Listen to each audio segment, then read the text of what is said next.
चलिए, और इसी बीच एक और बड़ी खबर की ओर करेंगे। देहरादून से ये खबर रखेगी, प्रदेश में 50 नए योग सेंटर स्थापित होंगे। धामी सरकार ने इसको लेकर फोकस शुरू कर दिया है। प्रदेश में वेलनेस केंद्र भी स्थापित होंगे। आयुष टेली परामर्श सेवाओं की शुरुआत करेगी। तो प्रदेश में 50 नए योग सेंटर स्थापित होंगे। धामी सरकार ने इसको लेकर अब विशेष फोकस किया है। प्रदेश में वेलनेस केंद्र भी स्थापित होंगे। आयुष टेली परामर्श सेवाओं की शुरुआत करेगी। ज्यादा जानकारी लेंगे, सहयोगी सोनू लगातार हमारे साथ बने हुए हैं। सोनू, प्रदेश में 50 नए योग सेंटर स्थापित होने जा रहे हैं।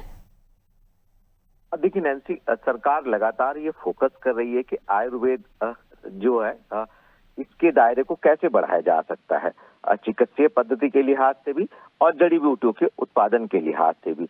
और इसमें कहीं पर अगर केंद्र की सहयोग की आवश्यकता होती है तो उसको भी केंद्र से सहयोग के रूप में लिया जाएगा, क्योंकि आप जानते ही हैं नैन्सी के उत्तराखंड हिमालयी राज्य है और ऐसे में पर्वतीय क्षेत्रों में बेशकीमती वन संपदा, जड़ी बूटियों के उत्पादन की अपार संभावनाएं हैं और यही वजह है कि सरकार इस दिशा में फोकस कर रही है। मुख्यमंत्री ने भी इस बात पर फोकस किया है। उन्होंने भी इस बात पर जोर देते हुए कहा है कि जल्द ही उत्तराखंड में जो है 50 नए योग सेंटर स्थापित किए जाएंगे, क्योंकि जो विदेशी पर्यटक हैं वो यहाँ अक्सर योगा करते नजर आते हैं। खास तौर से हरिद्वार है, ऋषिकेश है, नैनीताल है और मसूरी वाला जो इलाका है, इसलिए सरकार योग सेंटर के दायरे को बढ़ाने पर फोकस कर रही है और इसमें युवाओं को रोजगार भी देने के प्रयास कर रही है। इसके साथ साथ सरकार की ये भी मंशा है कि आने वाले समय में जो वेलनेस केंद्र हैं इनको भी स्थापित किया जाएगा। और चूंकि आप जानती हैं नैन्सी के हिमालय राज्य होने के चलते हम इसको इस रूप में भी देख सकते हैं कि आयुर्वेद जो है वो हमारी एक संस्कृति के तौर पर,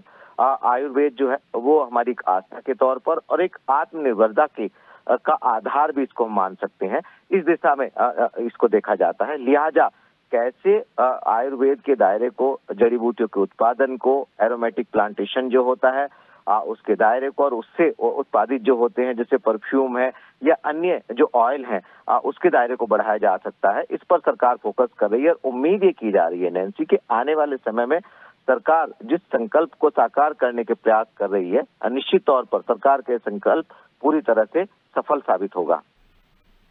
बिल्कुल, वाकई। और चूंकि अब 50 नए योग सेंटर स्थापित होंगे, लोगों को योग के प्रति जागरूक करने के लिए कहीं ना कहीं एक बड़ा महत्वपूर्ण कदम भी माना जाएगा। बहुत शुक्रिया आपका, बने रहिएगा और भी आगे आपसे अपडेट्स लेंगे।